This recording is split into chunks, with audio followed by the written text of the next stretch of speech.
Bismillahirrahmanirrahim. Assalamualaikum warahmatullahi wabarakatuh.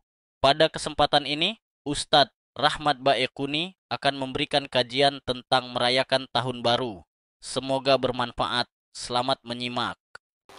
Puja-puji dan syukur kita aturkan kehadirat Allah Subhanahu wa taala di pagi menjelang siang hari ini. Allah takdirkan bertemu kita di hari apa, Bu?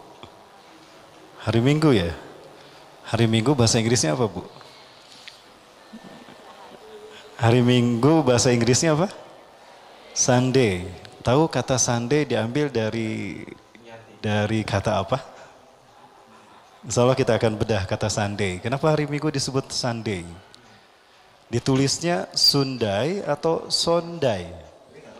Sundai. Kenapa harus Sundai? Kenapa tidak Sondai?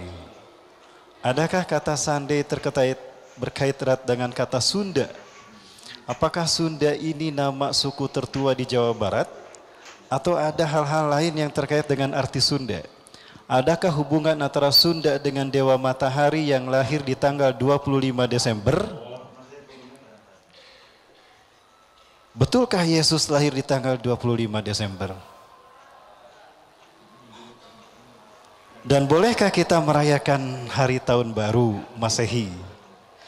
Layakkah kita menggunakan tahun Masehi? Adakah akidah dan iman kita akan hilang ketika kita merayakan tahun baru? Barangkali itu yang akan kita kaji. Oleh karena itu jangan kemana-mana, tetap bersama saya. Selain satu ini, saya minum dulu Bapak Ibu Saudara.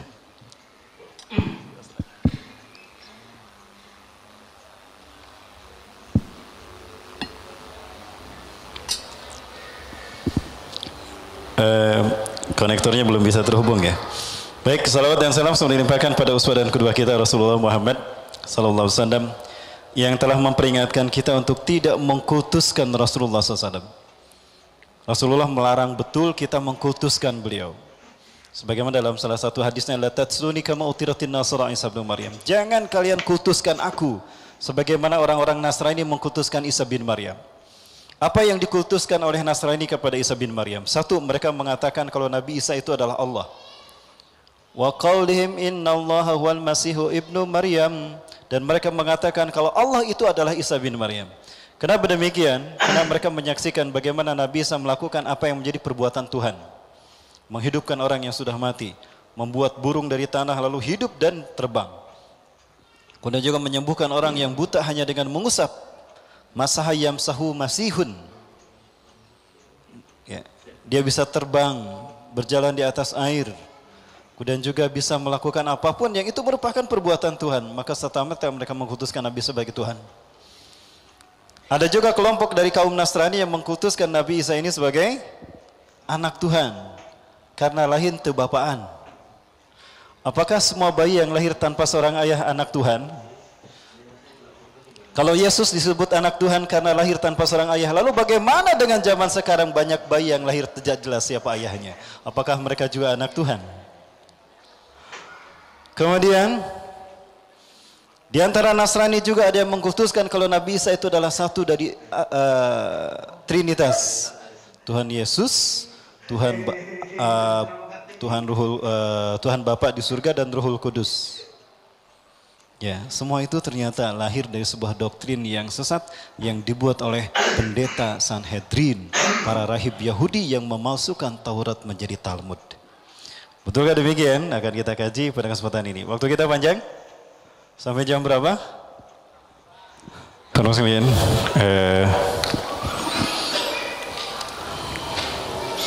jika ada pertanyaan seperti ini, kira-kira jawabannya bagaimana? Ya, saya punten mau tanya ya.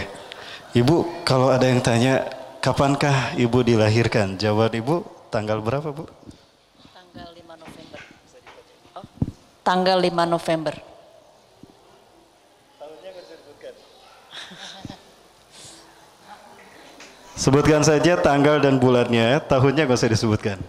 Ibu? Tanggal 5 November. 5 November, baik. Ke sebelahnya bisa?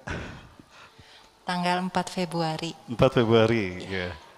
Satu lagi, ya berikutnya, Bu. Tanggal 8 Juni. 8 Juni, baik. Dua lagi deh. 1 Agustus. 1 Agustus. Ibu? 16 Januari. 16 Januari. Oh, satu lagi, Bu. 30 Juli. 30 Juni. Kang. Lahir tanggal berapa, Kang? 10 Rabiul Awal. 7 Rabiul Awal. Ya, luar biasa. Baru satu ini yang jawab Rabiul Awal nih. Tahun Hijriah. 14 November. 14 November. 16 Januari. 16 Januari. Oke, satu lagi. 1 Maret. 1 Maret. Baik. 1, 2, 3, 4. Satu lagi, Kang. 10. 22 Rabiul Awal. 22 Rabiul Awal. Subhanallah. Ya, baik. Dari 10 yang saya tanya, yang menjawab menggunakan tahun Masehi berapa orang? Tahun Masehi 8. Sisanya tahun Hijriah, ya, menggunakan tahun Hijriah. Dari yang hadir di sini semuanya, berapa persen yang hafal tanggal Hijriah kelahirannya? Luar biasa. Untuk momen yang paling berharga kelahiran kita, kita menggunakan tahun Masehi. Tahukah kita siapa yang membuat penanggalan tahun Masehi?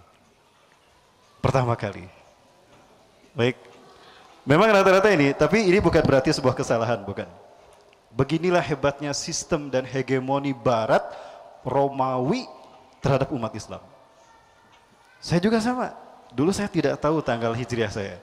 Di KTP kita semuanya ada yang pakai tanggal Hijriah? Enggak ada. Pakai tanggal Masehi. Kenapa tahun ini ditakan tahun Masehi? Ya. Tahukah kita kalau yang membuat tanggal ini bukan seorang muslim, bahkan dia berkeyakinan kuat dengan keyakinan pagan. Dionysius Exiguus dari Romawi, dia seorang biarawan Katolik.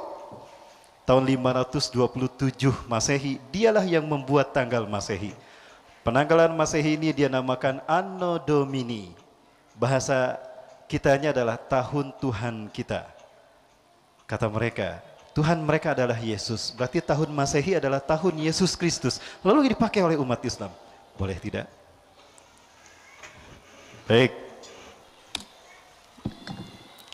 Sekali lagi ini bukan sebuah kesalahan, bukan ya. Tapi memang beginilah hebatnya imperialisme Barat dalam berbagai bidang. Salah satunya terhadap penanggalan Masehi. Ada yang menjawab tanggal ini.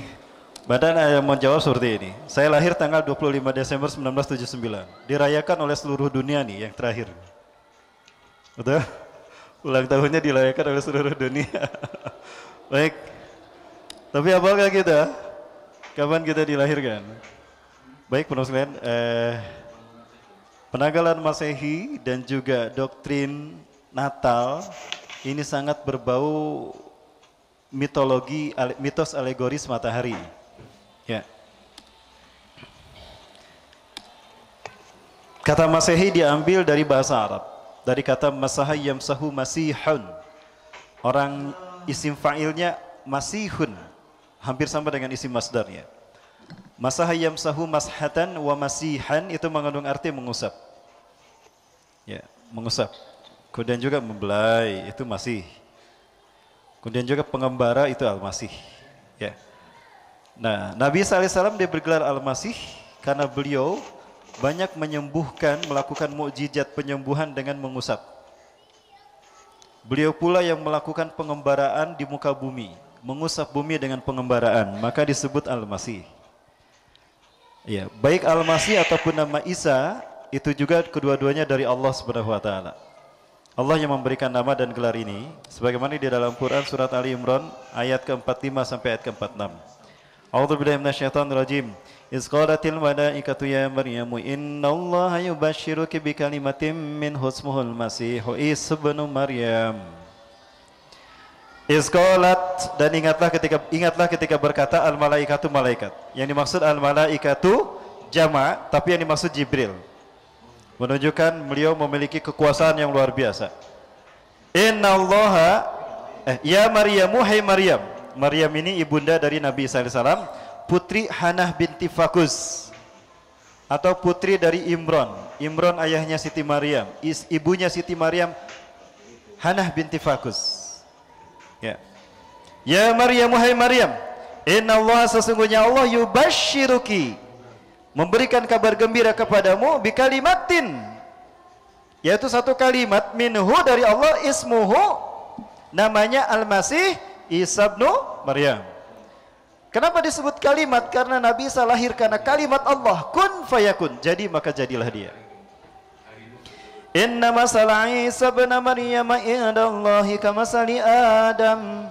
Sesungguhnya perumpamaan Isa bin Maryam di sisi Allah itu laksana perumpamaan Adam. Khalaqahu min tin. Allah ciptakan dia dari tanah. Sama Siti Nabi Isa juga dilahirkan dari tanah. Allah Maha Kuasa untuk melakukan apapun. Yaf'alu ma yurid. Yaf'alu ma yasha. Tidak ada yang mustahil bagi Allah. Betul? Kekuasaan Allah unlimited. Innallaha ala kulli syai'in qadir. Allah Maha Kuasa atas segala sesuatu, unlimited segala sesuatu. Termasuk melahirkan manusia tanpa seorang ayah. Ya. Ada 4 cara Allah menciptakan manusia ke muka bumi ini. 1, Allah ciptakan dari setumpuk tanah, segumpal tanah, Allah rubah menjadi manusia. Siapa? Nabi Adam AS. Yang kedua, Allah ciptakan manusia dari tulang rusuk laki-laki. Siapa? Siti Hawa. Kemudian yang ketiga, Allah ciptakan dari seorang perempuan tanpa sentuhan laki-laki. Nabi Isa. Yang keempat, Allah ciptakan dari sentuhan laki-laki dan perempuan. Lalaki jeung awewe patoel-toel jadi we. Siapa? Kita. Hasil reproduksi, ovum dibuahi oleh sperma. Ya, bisa mirip ayahnya, bisa mirip ibunya, dan tidak mirip tetangganya. Ada yang mirip tetangganya? Tidak ada ya. Baik. Nah, di sini Allah menyebutkan Nabi Isa itu adalah kalimatnya, maka disebut kalimatullah. Ya. Isminhu dari Allah, ismuhu namanya Al-Masih Isa bin Maryam. Wajihan fid dunya wal akhirah, terkemuka di dunia dan di akhirat. Wa minal muqarrabin, dan termasuk yang didekatkan kepada Allah Subhanahu wa taala. Artinya, berarti yang didekatkan bukan hanya Nabi Isa. Ada tokoh-tokoh lain, ada sosok-sosok lain yang didekatkan oleh Allah Subhanahu wa taala kepada zatnya, kepada dirinya. Ya. Wa yukallimun nasa fil mahdi, dan termasuk yang berbicara di dalam buayan. Ada 4 ternyata di muka bumi ini yang disebutkan Rasulullah SAW. Bayi yang bisa berbicara dalam buayan. Pertama, Nabi Isa AS. Kedua, bayi dalam cerita pendeta Jurej yang difitnah berzina. Sebelum dihukum mati, dia diberikan kesempatan untuk membuktikan kalau dia tidak berzina. Maka bayi yang baru dilahirkan, dia tekan dengan telunjuknya. Ya walad dulluna man abuk. Hei budak orok, non orok hewalan. Hei orok, tunjukkan kepadaku. Hei bayi, tunjukkan pada kami siapa ayahmu. Maka bayinya culang-cilang, mana bapak orang? Huabi, inna abi rayuul gonam. Tuh bapak orang itu tuh tukang ngangon domba, bukan kamu.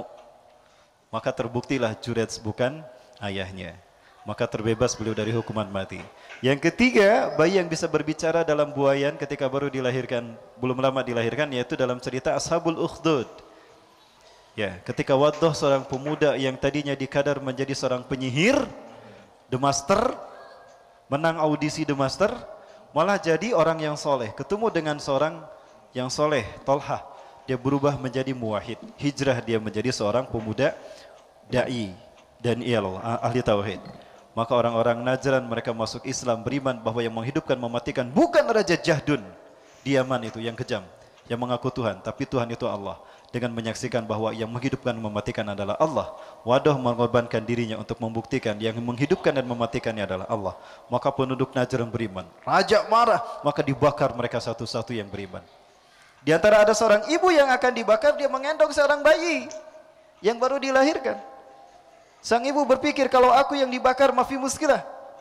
Ya, aku siap menahan imanku, tapi bagaimana dengan bayiku ini? Apakah dia harus merasakan juga panasnya api? Dalam keadaan termenung begitu, sang bayi berkata, ya ummi la takhafi wa la tahzani. Hei ibu, jangan kau sedih, jangan kau takut. Innani la aral jannata mi waraha ulainar. Aku melihat surga di belakang api ini, ummi. Ikhlai ma iya ummi bi bismillahirabbi hadzal gulam. Yuk kita loncat bareng-bareng ibu dengan mengucapkan bismillahirabbi hadzal gulam. Ya, itu dalam cerita Ashabul Ukhdud. Dan ternyata bayi yang keempat sudah lahir. Di tahun 2004 seorang bayi laki-laki lahir di Gaza City, Palestina. Bayi ini bisa berbicara dalam buayan.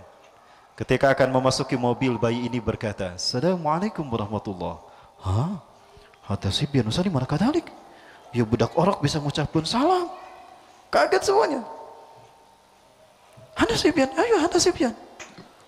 Maka bayi itu kemudian berkata, setelah semuanya menjawab salamnya, Ana rajulun alladhi sayaktuluhu Dajjal. Saya adalah laki-laki yang akan dibunuh Dajjal. Fala yusalitun ahadan ba'di, maka tidak ada lagi bayi laki-laki yang akan dibunuh orang yang dibunuh setelah aku. Tahun 2004 kejadiannya. Tahun 2008 muncul di internet wawancara dengan seorang syekh yang cerita bayi ini. Bayi ini dilindungi oleh Syekh Nizar Royan. Yahudi mengetahuinya, maka rumah Syekh Nizar Royan yang melindungi bayi ini dibom. 20.000 ton bom dijatuhkan di sekitar desa beliau, di sekitar rumahnya. Beliau syahid bersama 4 istri. Sama 4 istri, Bu. Nusri itu. Bersama 4 istri dan 11 anaknya. Anak ini selamat saat itu berusia 4 tahun. Hari ini anak ini berusia 13 tahun. Taksiran saya, beliau dibunuh Dajjal di usia 20 tahun. Berarti tahun berapa? Sekarang 13 tahun. Kalau dibunuh Dajjal berarti di tahun berapa?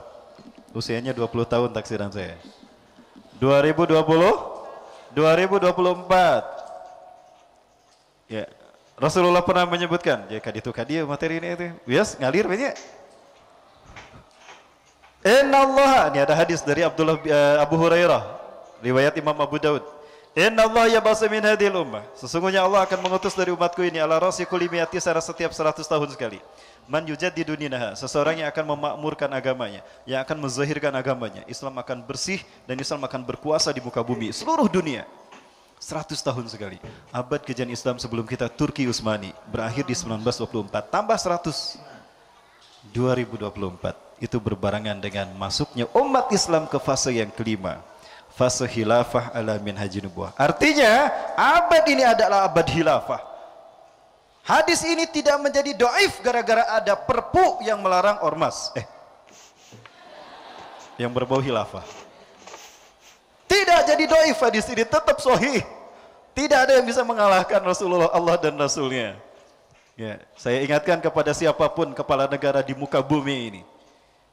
Jika menentang Allah dan Rasulnya, berarti siap-siap untuk tenggelam dalam azab dan murka Allah. Betul? Baik, kembali ke laptop. Ini bukan 4 mata ya. Baik.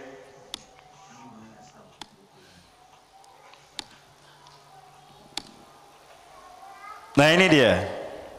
Penanggalan Masehi adalah tari yang dipakai secara internasional dan oleh kalangan gerejawan dinamakan Anno Domini, disingkat AD. Anno Domini diambil dari bahasa Latin yang artinya tahun Tuhan kita. Orang-orang Latin mereka menyembah Yesus. Ketika mereka menyebutkan tahun Tuhan kita berarti tahun Yesus Kristus.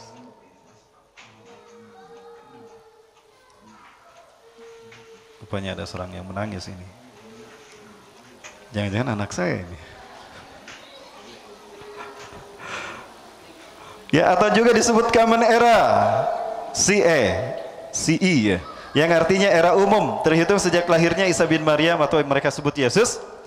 Nah, maka petinggi gereja Katolik memerintahkan, di Vatikan memerintahkan kepada seorang biarawan terkemuka yang bernama Dionysius Exiguus pada tahun 527 Masehi untuk membuat penanggalan Masehi, peninggalan tahun Masehi yang titik tolaknya adalah kelahiran Yesus Kristus. Lahirnya Yesus disebutnya apa? Natal. Natal itu bahasa Latin, artinya lahir. Kalau lahir bahasa Arab, milad atau mulud. Lahir bahasa Arab mulud. Kalau orang Kristen Natalan, orang Islam, sekali deh. Natal itu bahasa Latin, artinya lahir.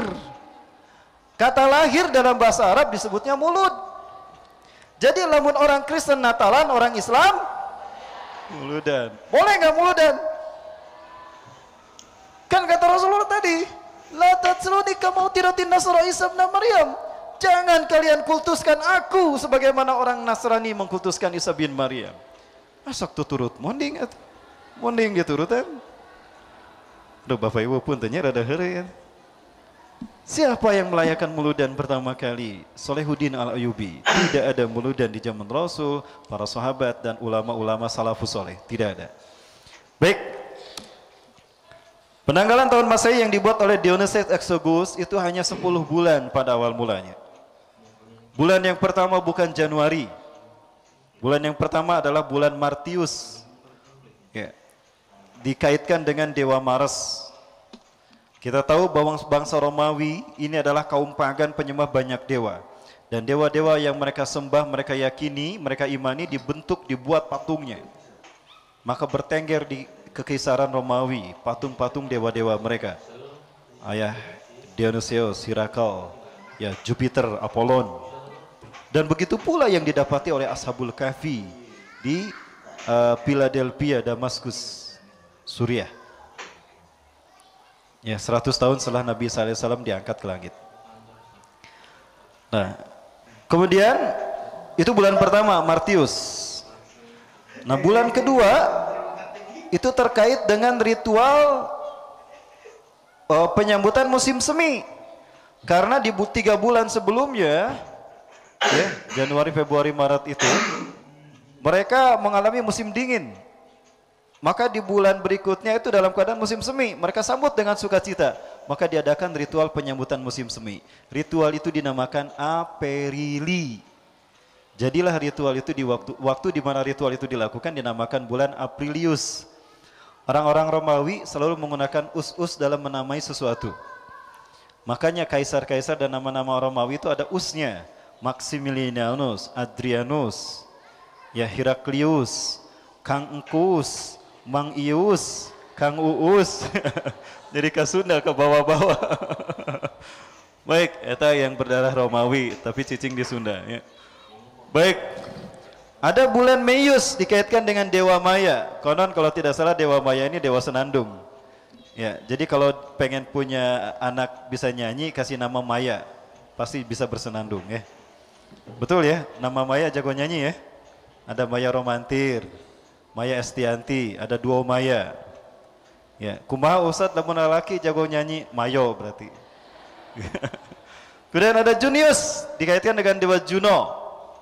Nah, selebihnya itu disebut Quintrilis kelima, Sextilis keenam, September ke-7, Oktober ke-8, November ke-9, Desember ke-10. Desember ke-10, lamun Desember cilaka. Baik, nah namun ketika dihitung dan digunakan ternyata ada selisih, ada sisa kosong 60 hari untuk sampai ke bulan Martius lagi. Oh, berarti kurang 2 bulan ya. 60 hari itu dibagi 2.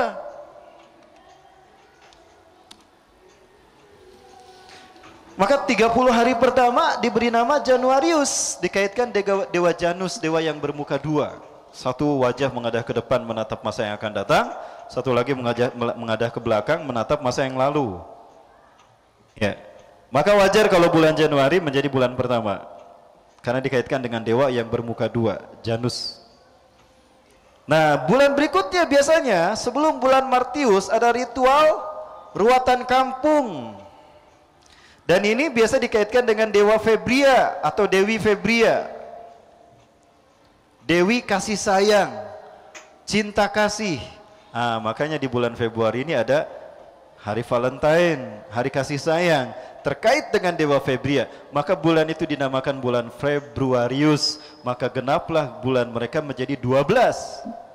Maka tergeser bulan Quintrilis yang tadinya kelima jadi ke-7. Julius Caesar melakukan penanggalan yang lebih apik dihitungan dengan jumlah hari. Dan dalam setahun ternyata 3 bulan 360 hari. Dalam setahun itu jumlah hari ada 365,25 hari. Berarti dalam satu hari, dalam satu tahun 0,25 dikali 24 jam, itu bisa 6 jam setiap tahunnya. Ada lebih 6 jam. Nah, kalau berarti dalam 4 tahun itu ada lebih sehari. Berarti 365, tapi 366. Maka muncullah tahun Kabisat. Maka disempurnakanlah penanggalan Dionysius Exogus, maka lahirlah kalender Julian yang disusun oleh kalender oleh Kaisar Julius Kaisar. Untuk menghormati namanya, maka diabadikan nama Kaisar Julius ini menjadi nama bulan Quintilis yang kelima diganti jadi bulan Juli. Jadi setelah Juni, Juli. Begitu pula Kaisar Augustus. Dia juga memiliki pengaruh kepada bangsa Romawi yang besar, tidak kalah dengan Julius Caesar. Maka Sectrilis diganti dengan nama Augustus. Jadilah setelah Julius ada Augustus. Ya. Namun sepanjang perjalanan penggunaan kalender Julian ini ada penyempurnaan yang dilakukan oleh Paus Gregorius ke-13, di mana ada kemelesetan antara musim dengan tanggal tidak sama. Ya, Desember itu bisa turun salju. Oh, kenapa ini mah panas nggak turun salju? Berarti ada salah hitung. Maka dipangkas bulan Masehi ini, tahun Masehi ini sekian hari. Kalau tidak salah dipangkas sampai 40 hari ya, atau 20 hari. Dipangkas 20 hari agar sesuai dengan musim. Maka lahirlah kalender baru yang disebut kalender Gregorian. Kalender inilah yang digunakan di seluruh dunia sampai hari ini. Kalender Gregorian. Suku Maya juga membuat kalender Yucatan. Tapi beda. Dan kalender Yucatan berakhir hanya di tahun 2012. Dan inilah kalender yang digunakan oleh Mama Loren. Sehingga Mama Loren meramalkan kiamat 2012. Dan beliau memilih meninggal sebelum 2012. Betul? Karena takut kiamat datang. Baik, Rasulullah. Jadi sudah jelas bagi kita bahwa ternyata tahun Masehi ini satu dibuat oleh siapa?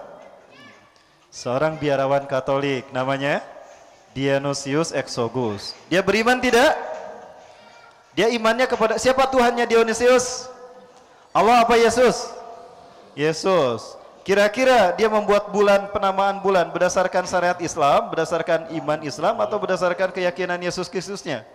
Ya berdasarkan keyakinan Kristennya. Dari enak orang diturutan.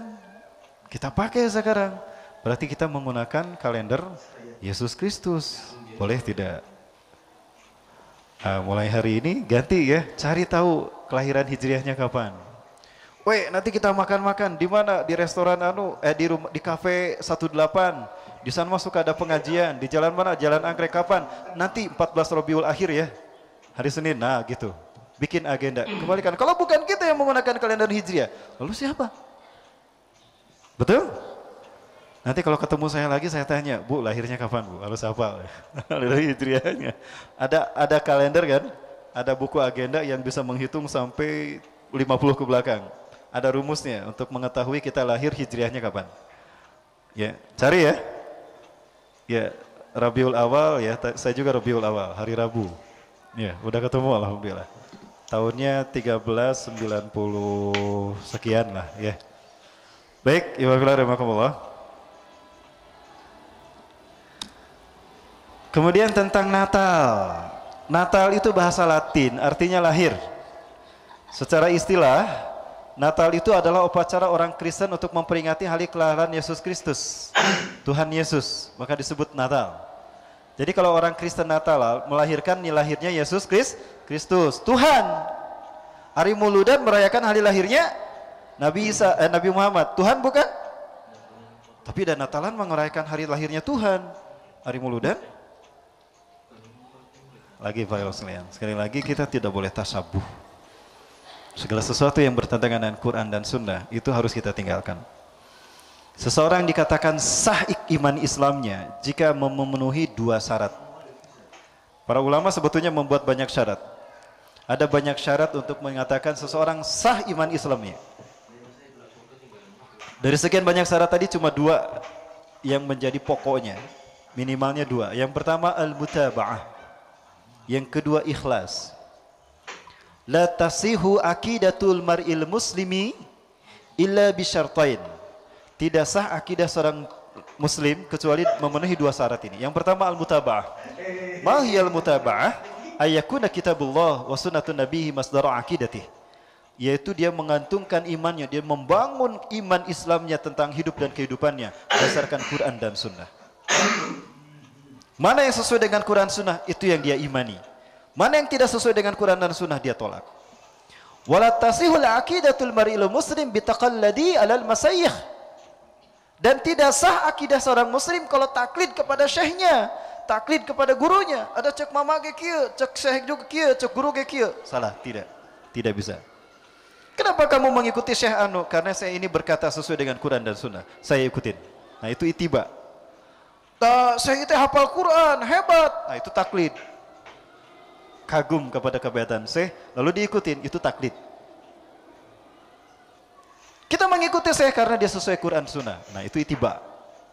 Yang kita boleh, yang diperintahkan ittiba, bukan taklid. Maka syarat yang pertama al-mutaba'ah, mengikuti Quran dan Sunnah. Syarat yang kedua ikhlas. Ikhlas ini ada dua implikasinya. Yang pertama, jika kita mendapati kebenaran itu datang dari Quran dan Sunnah, maka kita ikhlas meyakininya, ikhlas mengamalkannya. Ya, itu yang pertama. Ikhlas yang kedua, apabila ternyata setelah dibongkar dengan Quran hadis, keyakinan kita, amalan kita bertentangan dengan Quran Sunnah, kita harus ikhlas meninggalkannya. Baik Bapak sekalian, jika datang kebenaran dari Allah dan Rasulnya, jika ada kebenaran yang kita temukan kemudian dari Quran dan Sunnah, yang sebelumnya kita tahu, lalu kita tahu ini dari Quran dan Sunnah, mau mengikutinya? Mau. Halo? Mau mengikutinya Bapak Ibu? Mau ya? Ingat loh, Allah Maha mendengar. Ya Allah, saksikanlah ya Allah. Yang kedua, jika ternyata apa yang kita yakini selama ini, jika ternyata apa yang kita amalkan selama ini dan kita dakwahkan bertentangan dengan Quran dan Sunnah, siap untuk meninggalkan ya? Siap. Allahumma fashhad. Ya Allah saksikan. Saya sudah menyampaikan para muslimin. Baik, wafilah rahmakumullah. Kalau ada sesuatu yang bertentangan Quran Sunnah, kita pertahankan, dia akan menjadi beban berat di akhirat. Kita akan menyesal di akhirat ketika yaumul hisab. Kenapa aku mengikuti seseorang tanpa ilmu? Quran surat Al-Isra ayat 36. A'udzubillahi minasyaitonirrajim. Wa la takfu ma laysa laka bihi ilmun. Wa la takfu ma laysa laka bihi ilm. Bila boleh dibaca ilum ya, nakal. Inna sam'a wal basara wal fu'ada kullu ulaika kana anhu mas'ula. Jangan kamu mengikuti sesuatu yang tidak ada ilmunya tentang itu. Karena pendengaran, penglihatan, hati akan ditanya, kenapa kamu melakukan itu? Kenapa kamu meyakini itu? Kalau jawaban kita Quran dan Sunnah, aman di akhirat nanti. Tapi kalau jawaban kita, ada saya anu juga melakukannya, saya ini lulusan Madinah, hafal Quran dan hadis, tidak diterima. Itu taklid namanya. Baik, imafilah rahmakumullah. Itu syarat sahnya akidah. Baik, jadi tidak boleh tuturut munding. Kau mau tuturut munding banyak sah mundingna ahli kitab. Ya, tuturut mundingnya ahli kitab, betul? Kita lihat. Paus Liberius ternyata orang yang pertama kali membuat konsep Natalan sebagai konsep lahirnya Isa Yesus Kristus. Ya, betulkah Yesus Kristus lahir 25 Desember? Bapak Ibu yang dirahmati Allah, Vatikan itu adalah tempat markas dari gerakan-gerakan Kristen Katolik. Mereka sama sekali berbeda dan jauh bertolak belakang dengan keyakinan Kristen sebelumnya. Mereka adalah Kristen yang nyeleneh, maka disebut Katolik, dan mereka mengambil keluar ya, bisa anu ngadangu ke kasinggung. Ini ke dalam ya? Ya, di dalam. Baik. Nah, mereka ini kemudian membuat sebuah gerakan untuk mendakwahkan paham-paham mereka yang dikaitkan dengan penyembahan dewa matahari. Yang maksudkan dewa matahari ini adalah dewa matahari ya. Nanti kita lihat. Waktunya masih panjang kan? Kita lihat dewa matahari di seluruh dunia. Ternyata dewa matahari bukan satu, ada banyak dewa matahari. Semuanya lahir di 25 Desember dan lahir dari seorang perawan Isis Mary. Ya. Nah, paham keyakinan dewa matahari ini dibawa oleh Vatikan ke bangsa Romawi yang saat itu bangsa Romawi meyakini Yesus Kristus sebagai Tuhan mereka. Ya. Betulkah Yesus lahir di 25 Desember? Ya.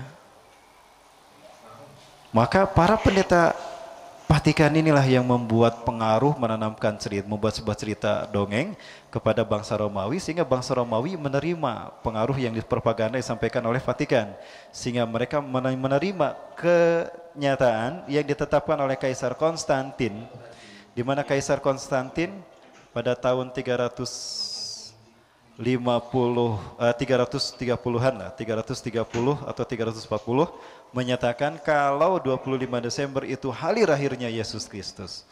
Betulkah Yesus lahir di tanggal 25 Desember? Di dalam Bible versi Lukas, ya Bible Lukas, ternyata Yesus lahir pada masa kekuasaan Kaisar Augustus yang saat itu sedang melaksanakan sensus penduduk karena banyak imigran. Di bulan itu banyak orang-orang bermigrasi ke Bethlehem. Kenapa? Karena di Bethlehem banyak makanan, banyak mata pencaharian. Maka orang-orang hijrah ke Bethlehem.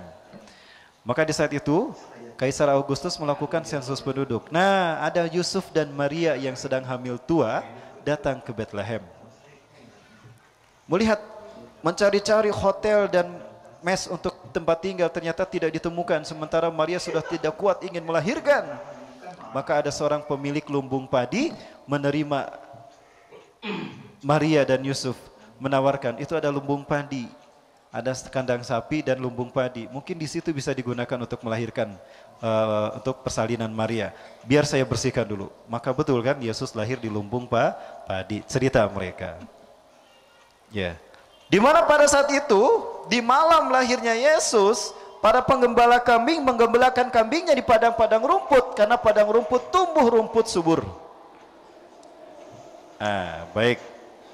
Bulan Desember biasanya turun salju ya. Mungkin nggak di bulan Desember padang rumput menumbuhkan rumput yang bagus sehingga para penggembala kami menggembalakan rumput di bulan Desember. Padahal di bulan Desember Romawi itu, Palestina itu Syam biasanya turun hujan salju. Mungkinkah menggembalakan kambing di musim salju? Ini kontradiktif antara konsep Natal 25 Desember dengan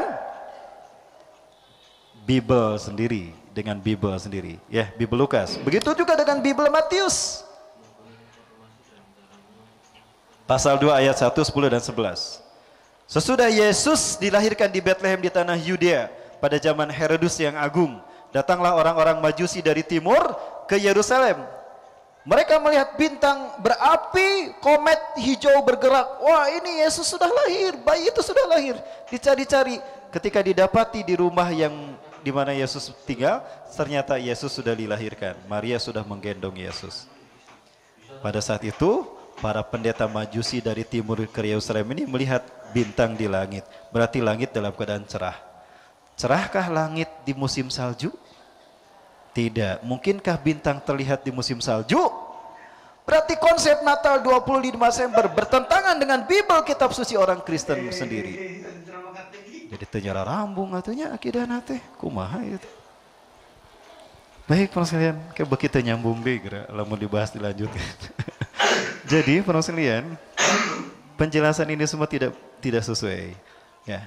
Lalu dari mana doktrin ini? Doktrin ini lahir dari para pendeta Sanhedrin. Mereka lah pendeta Yahudi yang memasukkan Taurat menjadi Talmud. Ya. Dan mereka dibantah dan diperangi oleh Nabi Isa alaihissalam. Sehingga Nabi Isa terancam nyawanya. Maka Nabi Isa menyelamatkan diri dengan mengembara ke seluruh dunia. Dalam pengembaraannya itu beliau disebut Al-Masih.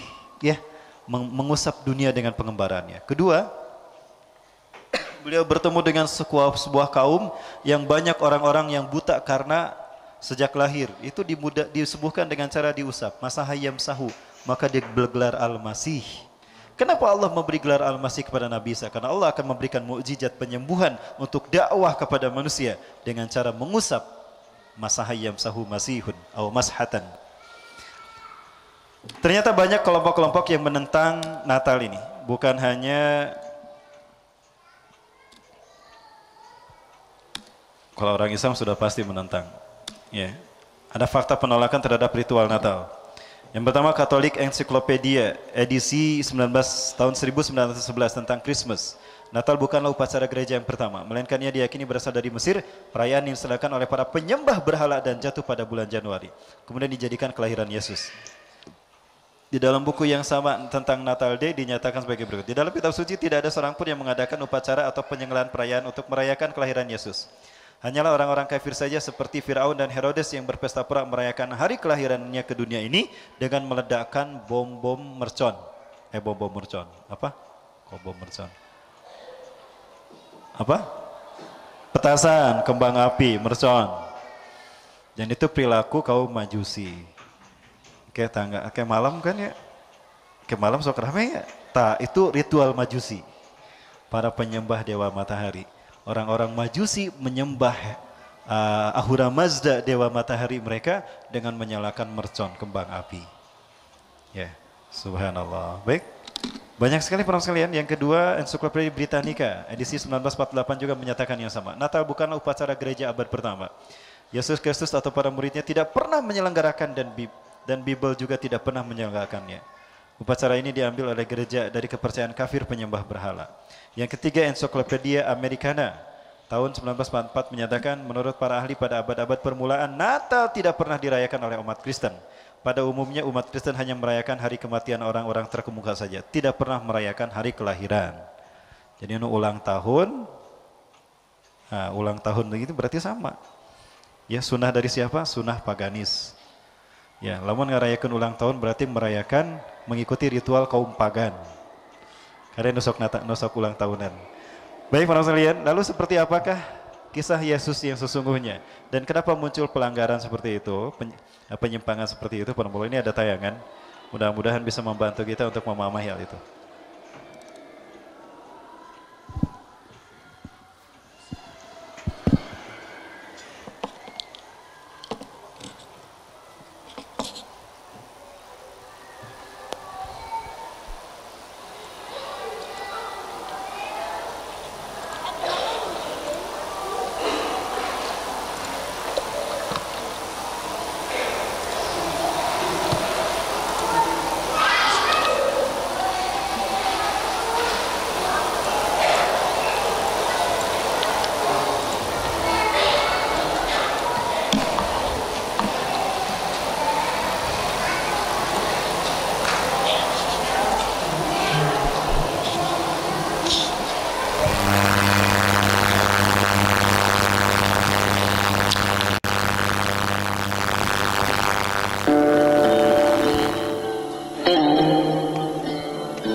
This is Horus.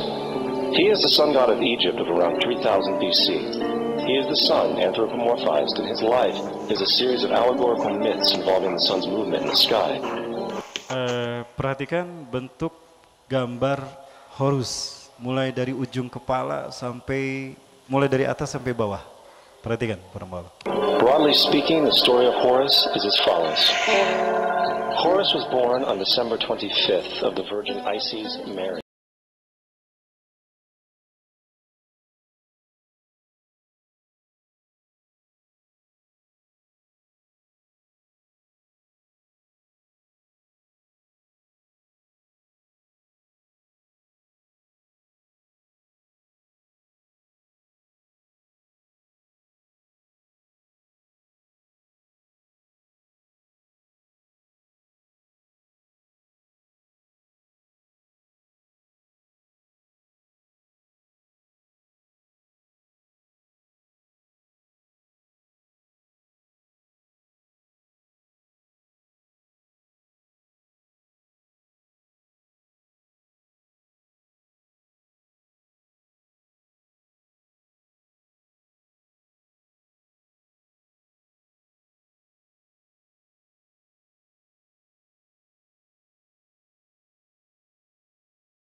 Para sekalian, di bulan Desember matahari itu bergerak ke arah selatan. Ya, di bulan Desember itu matahari bergerak ke selatan dan ke bawah. Ya, kemudian di tanggal 22, 23, 24, berapa hari? 3. Di tanggal 22, 23, 24 matahari bergerak rendah pas di horizontal sehingga tidak terlihat, seolah-olah matahari mengalami kematian. 3 hari. Di awal tanggal 2 sebelum itu terjadi ada muncul bintang Osiris yang menampakkan bentuk salib yang jelas. Salib. Kemudian ada 3 bintang Sri Kings itu mengarah ke arah munculnya matahari. Sri Kings di sini 3 salib. Nah, matahari 3 hari kan 22, 23, 24. Tanggal 25 Desember muncul ke arah berlawanan utara. Tanda dimulai musim yang mereka tunggu-tunggu, musim semi. Itu disebut dengan sunrise, Sunday, Sun God. Hari lahirnya matahari, dewa matahari. Itu dinamakan Sunday. Tadi saya tanya hari Minggu bahasa Inggrisnya apa? Sunday. Adakah hubungan Sunday dengan Sunda? Ternyata ada. Alah, naon hubungan aja dengan Sunda? Ya, jangan kemana-mana, tetap bersama saya. Kita lanjut. The star in the east is Sirius, the brightest star in the night sky, Nah, which salib berasal dari sini. aligns with the 3 brightest stars in Orion's belt. These 3 Tanggal bright 24 stars in sejajar Orion's dengan belt 3 are raja, called today Sri as they Kings, were called in ancient times, mengarah ke lahirnya matahari. and the 3 kings and the brightest star, Sirius, all point to the place of the sunrise on December 25th. This is why the 3 kings follow the star in the east in order to locate the sunrise, the birth of the sun.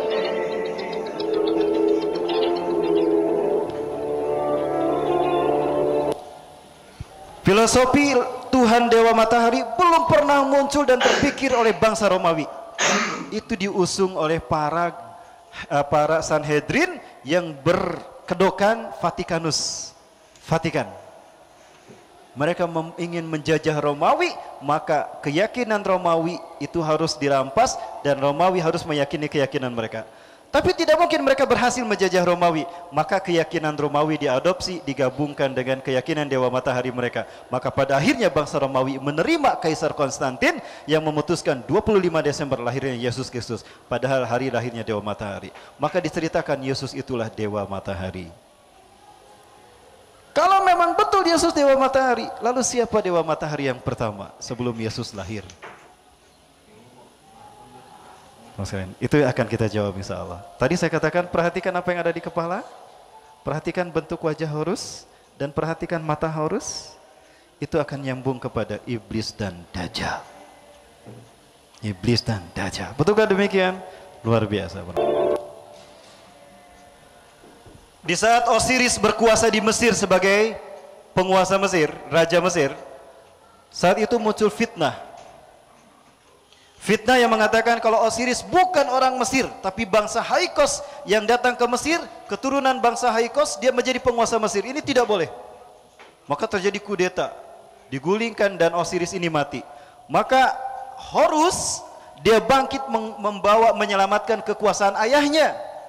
Maka perang itu terjadi dan saat itu Horus kehilangan sebelah mata kanannya. Namun Horus berhasil memimpin perang melawan para kudetalis. Para pengkudeta. Maka menanglah dia dan dia dinobatkan menjadi raja berikutnya.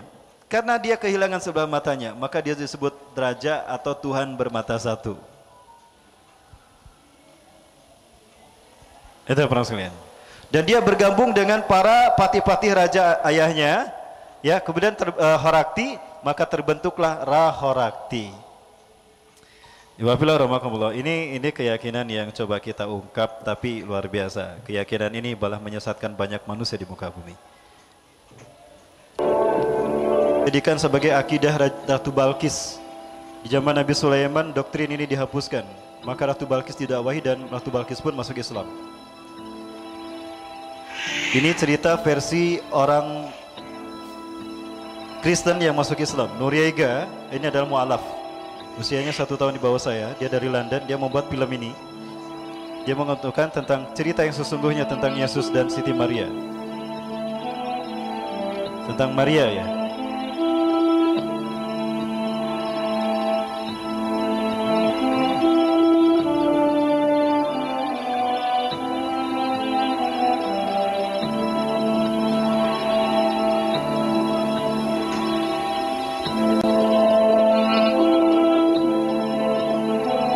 Malaikat Jibril datang memberikan kabar gembira pada Siti Maryam.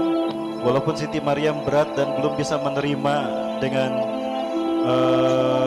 maksudnya dengan lapang dada, karena beliau harus melahirkan anak tanpa seorang ayah, tanpa seorang suami. Apa kata-kata saya kepada manusia jika manusia membenarkan itu? Jika nanti orang-orang menanyakan, siapa ayah dari bayi yang kau lahirkan ini? Apa yang harus aku katakan, Jibril? Itu yang membuat Siti Maryam bingung.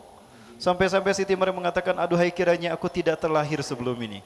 Pasti aku tidak akan merasakan kebingungan seperti ini. Baik. Nah, di sini disebutkan Agustus, bukan bulan Desember. Karena rasa malu akan melahirkan tanpa seorang ayah, tanpa seorang suami. Ayah bagi anaknya, suami bagi dirinya.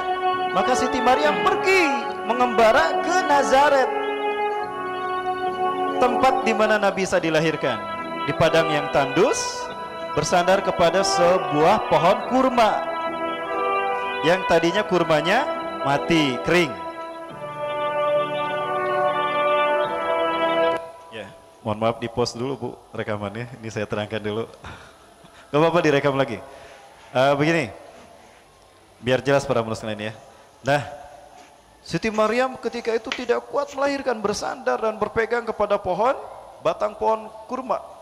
Dan beliau tangan kanannya memegang pohon kurma, tangan kirinya memegang perutnya, menekan sambil mengeluarkan. Setelah melahirkan, dia kelelahan, kehabisan tenaga. Maka malaikat Jibril datang, ya, memberikan pertolongan kepada Siti Maryam. Hei Maryam, gerakanlah. Belum dikasih air dulu. Malaikat Jibril datang, mengentakkan sayapnya 3 kali ke tanah, maka retak sampai ke kakinya Siti Maryam. Kemudian Siti Maryam mengangkat kakinya, ternyata keluar air tuh. Dari situlah Siti Maryam minum untuk mengemulihkan energi tubuhnya, ya. Dan dengan air itu pula dia mencuci tangannya dan memandikan Nabi Isa alaihissalam. Ya, setelah itu malaikat Jibril memerintahkan, goyangkanlah pohon kurma yang kau sandari itu. Ketika dilihat, ternyata pohon kurmanya sudah berbuah. Padahal tadi waktu bersandar pertama kali dalam keadaan kering. Itulah kuasa Allah. Pohon kurma itu pun berbuah sebagaimana kurma-kurma di sekitarnya berbuah. Ingat, pohon kurma berbuah. Apakah di bulan Desember? Adakah pohon kurma berbuah di bulan di mana musim salju turun? Tidak mungkin. Kalau Agustus September bisa dipercaya. Kalau Desember tidak mungkin. Berarti Nabi Isa tidak lahir di bulan Desember. Berarti Natal 25 Desember hari Yesus Kristus itu bohong. Tapi jutaan manusia merayakannya kan? Merayakan sebuah kebohongan. Dan akidah mereka pun bohong. Betulkah demikian? Masih ada waktu? Masih ada waktu. Baik. Jangan salah. Bukan hanya orang-orang Kristen yang terjebak oleh makar gereja Vatikan. Umat Islam juga banyak terjebak.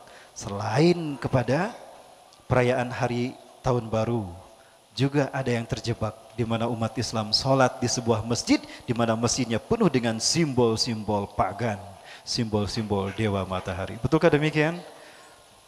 Saya pindahkan ke sini ya dari HP saya. Ini langsung saya sorot dari HP saya. Saya datang ke lokasinya, saya lihat, saya sorot, saya perlihatkan pada para hamba Allah.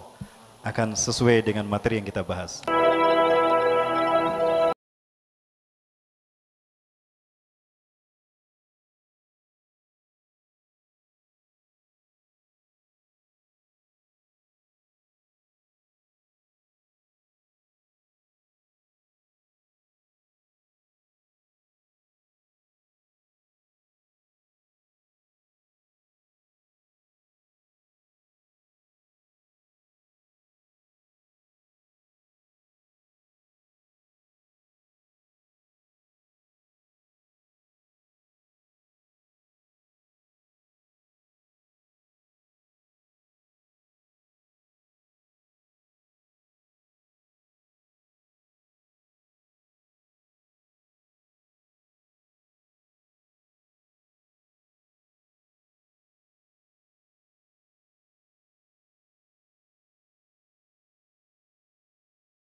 dan Nabi SAW. Allah ajarkan hikmah Taurat dan Injil.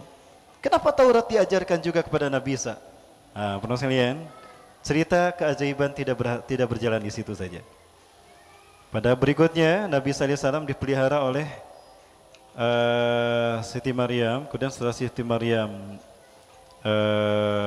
Nabi Isa sudah agak beranjak anak-anak, ya remaja, berusia 7 tahun, dipelihara oleh Nabi Zakaria, dibawa ke Baitul Maqdis, Masjidil Aqsa. Nah, di Masjidil Aqsa inilah terjadi sesuatu. Ternyata para pendeta Sanhedrin yang memasukkan Taurat, mereka merubah-rubah Taurat dengan ayat-ayat palsu mereka. Ya, yuharifunal kalima mawadih. Mereka merubah satu ayat dari tempatnya.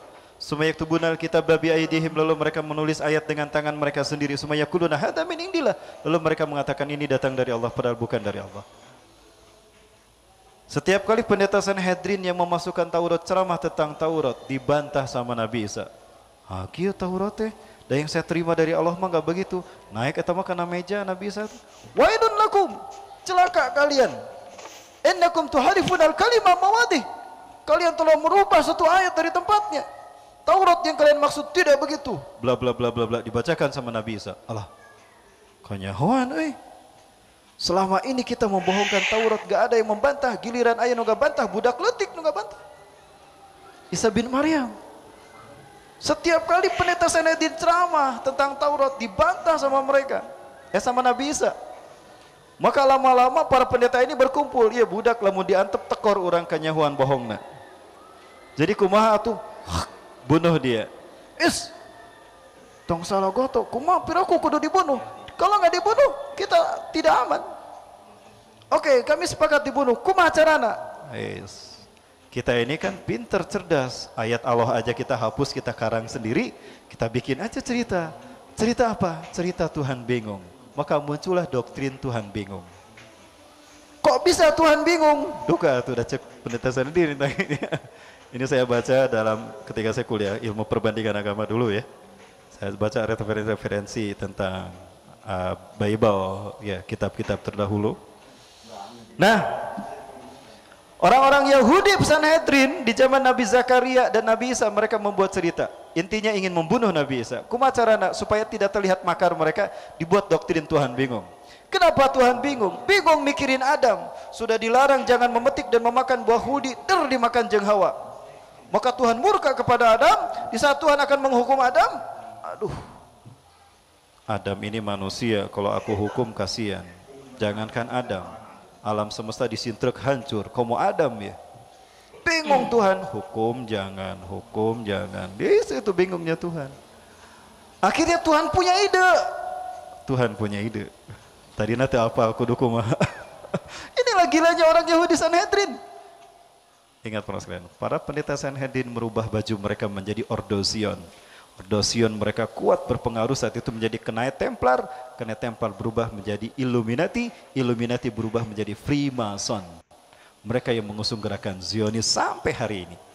Mereka masih hidup sampai sekarang. Maksudnya gerakan mereka dan ambisi mereka. Dan mereka ada di balik pernyataan Donald Trump. Wah, mau dibahas nyambung ya. Tapi waktunya nggak cukup, sebentar lagi. Nanti tunggu episode berikutnya. Ya. Baik, lanjut. Ada berapa menit lagi? Ada yang mau bertanya dulu sebelum dilanjut? Saya boleh berdiri? Agak pegal nih. Baik, tentang Tuhan bingung tadi belum selesai. Ya ketika Tuhan bingung kemudian bagaimana? Tuhan punya ide. Aku ini Tuhan. Tuhan itu immortal, tidak mati. Wah, Jibril. Catat, bikin maklumat Tuhan Jibril. Baik Tuhan, buka laptop Jibril. Maklumat Tuhan, .2. Baik Tuhan, nomor 1 Tuhan. Tulis Jibril, Tuhan menjelma menjadi manusia. Aku ini immortal, aku tidak mati. Kalau begitu aku saja yang dihukum. Karena aku nggak akan pernah mati. Sehebat apapun hukuman yang aku terima, aku tidak akan mati. Berarti aku harus menjelma menjadi manusia. Oke, Jibril tulis maklumat nomor 1. Tuhan menjelma menjadi manusia. Udah gitu Tuhan bingung lagi. Kalau aku menjelma menjadi manusia, bagaimana cara aku turun ke dunia? Ke bumi. Kalau aku muncul begitu saja kayak dikira siluman. Berarti aku harus lahir secara normal. Jibril nomor 2 Jibril. Tuhan lahir secara normal. Ketika itu bingung Tuhan juga. Apa kebingungan yang ketiga? Kalau aku lahir secara normal, siapa wanita yang layak melahirkan? Tuhan. Maka ning di TSBW banyak begini, siapa yang layak melahirkan? Tuhan. Akhirnya Jibril interupsi ngangkat tangan. Tuhan, boleh saya ngasih masukan Tuhan? Jibril, Tuhan tidak tahu dikasih masukan sama Jibril. Apa Jibril? Tuhan, engkau dulu pernah mengutus saya ke Nazaret, ke Bethlehem. Di sana ada seorang wanita suci, hidupnya hanya untuk beribadah kepadamu, dan dia belum pernah ada yang menyentuh Tuhan. Siapa dia Jibril? Masa Tuhan tidak tahu? Dia Maryam putri Imran dari Hanah binti Fakus. Benar Jibril? Iya. Nanya di Tuhan ke Jibril. Baik, kullah Jibril li'anni sangfuh min ruhi ihbit ila ard. Turun Jibril kamu ke bumi. Kullah li'anni sangfuh min ruhi ilaiha. Katakan kepada Maryam, kalau aku akan meniupkan ruhku ke dalam rahimnya, agar aku lahir dari rahimnya. Maka lahirlah Yesus Kristus untuk menebus dosa Adam, untuk ditutupi agar cerita ini tidak terlihat, untuk menebus dosa manusia. Kok dipuguh-puguh ayah dosa manusia kudu ditebus? Di mana? Naon kesalahan manusia? Adam.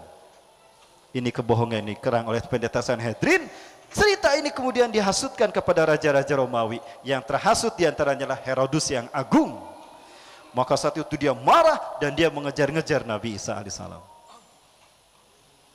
Kemana Nabi Isa pergi dikejar. Sampai saat Nabi Isa akan ditangkap, Nabi Isa sempat berpesan. Herodus yang agung akan datang menangkap kita. Maka aku perintahkan kalian melindungkan diri, sembunyilah kalian. Tapi ingat, kelak di antara kalian ada orang yang berkhianat kepadaku dan dia menggantikan tempat kedudukanku. Salah satu ada orang yang ke-13 datang. Tadinya dia pengikut Nabi Isa ada 12. Di antaranya ada Barnabas dan Yakobus. Lalu Yudas Iskariot datang sebagai orang yang ke-13. Ya. Tidak ada yang curiga kepada Yudas kecuali Barnabas. Ya, hayes Yudas ya. Buah-buah ya dajjal. Nah, Barnabas tuh pengikut Nabi Isa yang cerdas. Nah, Nabi Isa mengatakan kelak di antara kalian ada orang berkhianat kepadaku dan dia akan menggantikan tempat kedudukanku. Barnabas mencatat betul tuh kata-kata Nabi Isa. Betul. Ketikanya semuanya bersembunyi, Herodus datang dengan pasukannya dan pendeta Sanhedrin ada. Aku tahu kalian bersembunyi di sekitar sini. Siapa di antara kalian yang mau memberitahukan di mana Isa bin Maryam bersembunyi? Aku akan angkat dia sebagai patih kerajaanku dan aku akan beri dia sepertiga harta kerajaan Herodus. Si Yudas dia adalah Dajjal. Dia lahir 100 tahun sebelum Nabi Musa diutus. Di zaman Nabi Musa dia bernama Samiri. Setiap nabi yang dia temui dia berganti nama. Di zaman Nabi Isa berganti nama menjadi Yudas Iskariot.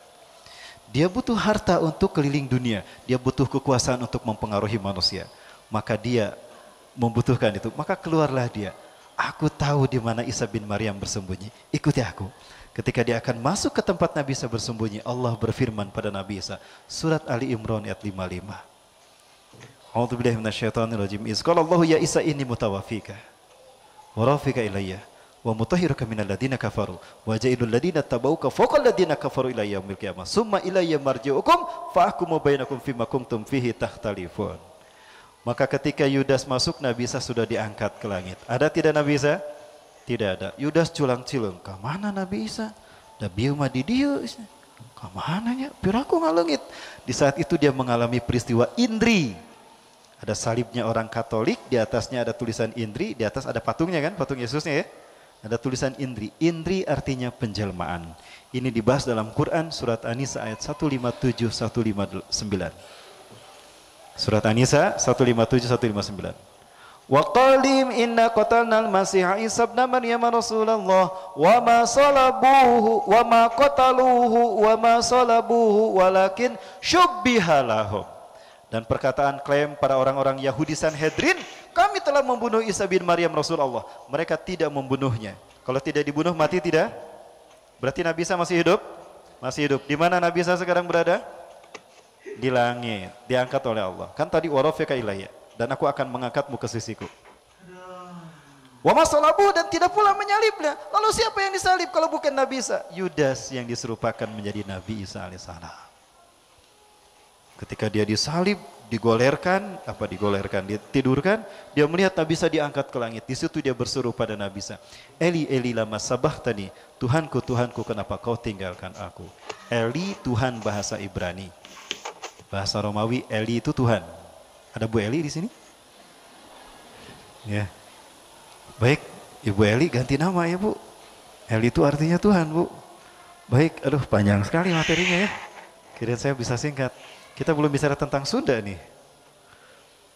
Baik penuh sekalian, saya duduk lagi Kang. Kemudian apa yang terjadi? Ringkas cerita penuh sekalian. Ada hal menarik tentang Yudas Iskariot. Dan saya yakin dia Dajjal. Kenapa? Ada hadis Rasulullah SAW. Ma ba'asallahu nabiyan qatun min adama ila takum Musa ila yusi ummatahu syarifitatin masjid Dajjal. Tidaklah Allah mengutus seorang nabi pun sejak Adam sampai hari kiamat, melainkan memberitahukan pada kaumnya, hati-hati dengan fitnah Dajjal. Hari ini aku akan memberitahukan kepada kalian sesuatu yang belum dikabarkan para nabi dan rasul tentang Dajjal. Jadi ada berita tentang Dajjal yang para nabi tidak menyampaikannya, cuma Rasulullah. Apa itu? Ketika Yudas diarak, dia disalibkan, karena salibnya tinggi dia membungkukkan badannya. Ya, dia membungkukkan badannya. Itu perayaan Paskah tuh. Dia diarak berjalan. Herodes memegang pedang di tangan kanannya. Old Testament perjanjian lama di tangan kirinya. Pedang itu ditusuk-tusukan ke tubuh Yudas. Ketika darah keluar maka berebut itu pendeta Sanhedrin dan diminum. Jadilah rukun agama kelima agama Kristen, Holy Water. Ekaristi Holy Water, rukun meminum air suci. Kenapa mereka meminum darah Yesus? Karena mereka meyakini jika ada bagian tubuh Yesus bersatu dengan tubuh seseorang, dia tidak akan pernah disentuh api neraka. Banyak daging yang tertusuk dan mengelupas diambil, dicabut, dimakan. Rukun agama ketiga, Ekaristi Kusti Kudus. Jadi agama yang paling kejam di dunia, Tuhannya dimakan. Jangan mau jadi Tuhannya orang Kristen, nanti dimakan.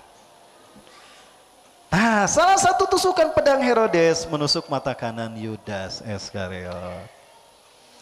Kok cuma Rasulullah yang tahu kalau dia tertusuk? Karena kejadiannya terjadi setelah Nabi Isa diangkat. Siapa Nabi berikutnya yang diutus? Nabi Muhammad. Jadi yang disalib siapa? Dajjal. Baik, maka jadilah dia Tuhan bermata satu yang simbolnya banyak di seluruh gereja di seluruh dunia. Hatta di kota Bandung. Nanti saya tunjukkan yang di kota Bandung. Waktu masih ada? Kita sampai jam 11:30 nih. Baik, para sekalian, saya perlihatkan sesuatu yang membuat kita tercengang nih. Ada apa ya dengan Pak beliau ini? To completely strip the world from religious beliefs. This is the project, and that is why it is called Novus Ordo Seclorum, a new secular or worldly order. Segitiga atasnya terpotong satu mata. Segitiga simbol Tuhan zaman dulu. Agama Hindu Trimurti, agama Buddha Tridharma, agama Kristen Tripitaka. Trinitas. Trimurti keyakinan agama Hindu. Doktrin dasar agama Hindu, doktrin agama Buddha, Tridharma. Ya, doktrin agama Kristen, Trinitas. Doktrin seseorang di teman saya di kantor, Trianto. Itu Ustadz itu mah ya. Baik, penuh sekalian ingat, segitiga satu mata. Firaun membangun piramida karena segitiganya bisa dilihat dari barat, timur, utara, dan selatan. Karena dia mengaku Tuhan. Tuhan simbolnya segitiga. Satu mata, siapa yang matanya satu? Dajjal. Berarti segitiga satu mata, simbol Dajjal.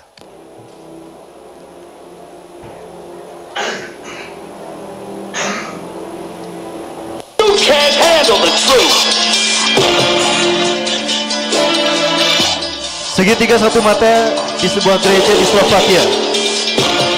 Segitiga satu mata di Hongaria, Budapest.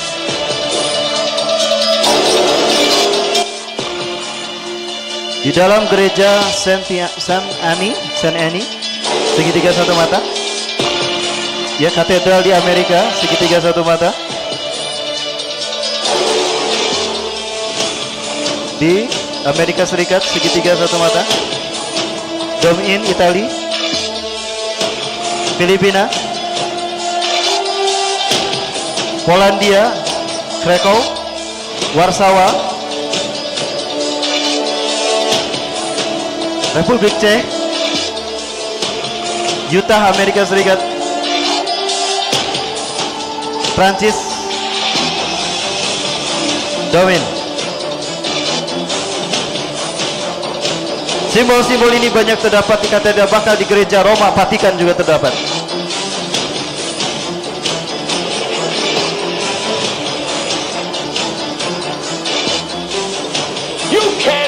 the truth. Segitiga burung Yesus Kristus, segitiga satu mata. Segitiga di Vatikan, satu mata. Prancis ini pernah ada di sebuah masjid di Jawa Barat, kebanggaan rakyat Jawa Barat. Alhamdulillah sekarang sudah dirubah dengan lafaz Allah dan Muhammad. Baik penonton sekalian, ini yang terakhir ya karena udah mau selesai. Ini saya mau perlihatkan di kilometer 88 tol Padalenyi. Sebuah masjid baru berdiri di sana, ada simbol ini. Boleh saya perlihatkan? Tapi saya pindahkan dulu ya.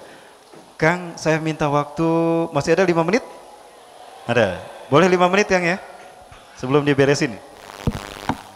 Saya pindahkan dulu sebentar.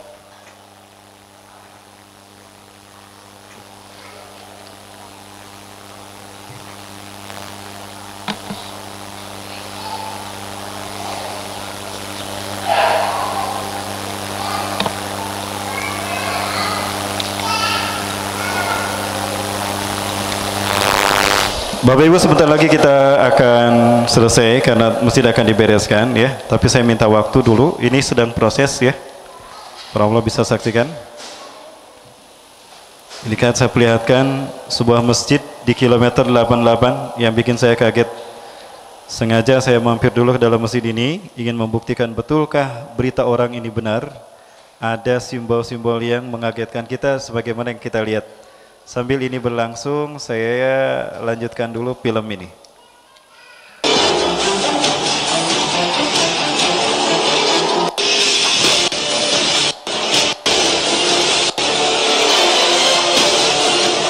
Apakah Anda ingin tahu, ingin melihat seperti apa wajah yang sesungguhnya dari kaum-kaum Sanhedrin hari ini? Ini dia. Ini burung. Burung adalah simbol keabadian sebuah negara. Burung selalu digunakan oleh Tuhan ketika turun ke dunia. Dewa matahari ketika turun ke dunia selalu menggunakan burung. Maka burung menjadi simbol keabadian bagi kemerdekaan sebuah bangsa. Maka jadilah bangsa-bangsa di dunia menjadikan burung sebagai simbol negaranya. Bangsa kita apa simbolnya? Burung. Apakah kebetulan atau sesuatu yang sudah direncanakan? Ini juga simbol Nazi Jerman. Ada dalam pakaian seorang anak laki-laki yang dikadar menjadi seorang Nazi sejati di dunia. Adakah kita mengenal anak Nazi ini siapa dia? Ketika kecilnya dia adalah seorang Nazi tulen. Ketika sudah dewasa, siapa dia? Siapa? Paus Benedictus. Agamanya mereka ciptakan, orangnya mereka persiapkan. Tapi sekarang menjadi banyak pengikutan seluruh dunia. Agama yang lahir karena sebuah kebohongan. Tapi tidak sedikit umat Islam mengikutinya. Baik, permasalahan sudah selesai. Ini saya perlihatkan yang ada. Oh, belum selesai. Kalau begitu nanti saja. Waktunya nggak cukup, ini udah mau beres-beres.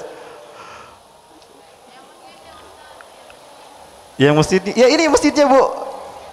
Ini masjidnya, ini dalam bentuk film. Ya, baik, waktunya sudah habis Bapak Ibu sekalian. Nanti kita kaji kembali karena kenapa? Gerakan ini tetap akan berhadapan dengan kita. Ya, di mana gerakan ini mengembara di sebuah negara menyanamkan hegemoninya. Ya, saat ini mereka sedang berada di Timur Tengah dan sebentar lagi mereka akan berdiri dengan sombongnya di Asia, hatta di Indonesia. Tahun-tahun depan ini akan menjadi tahun tersulit bagi kita Indonesia. Betulkah demikian? Kita akan menghadapi dengan konspirasi mereka. Mohon maaf, kajiannya sampai sini dulu, ya. Karena prosesnya lama, saya kira gampang. Sebentar, lain waktu kita bahas kembali.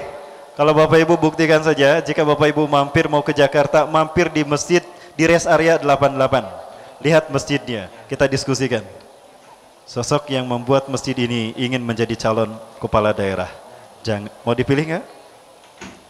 Nggak.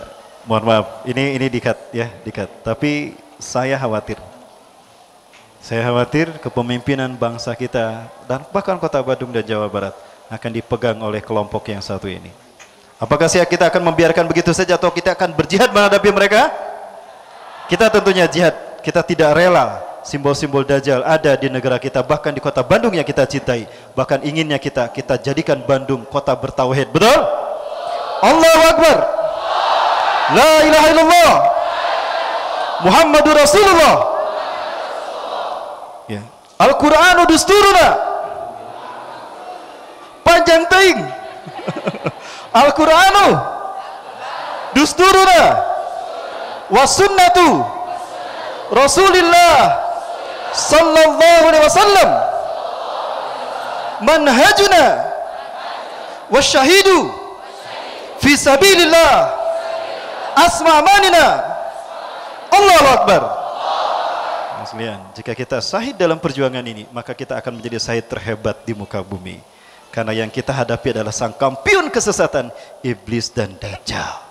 Tidak ada nabi yang berperang menghadapi iblis dan dajjal. Tapi kita bukan nabi dan rasul, kita berperang melawan mereka. Dan yang kita pertaruhkan reputasi Allah dan rasulnya, dan reputasi para nabi semuanya. Berarti jihad kita, jihad yang paling mulia, betul? Dan jihad ini akan berkibar di Indonesia tidak lama lagi. Nantikan jihad itu di tanah air kita. Lu beli gua, lu jual gua beli, betul? Allahu Akbar.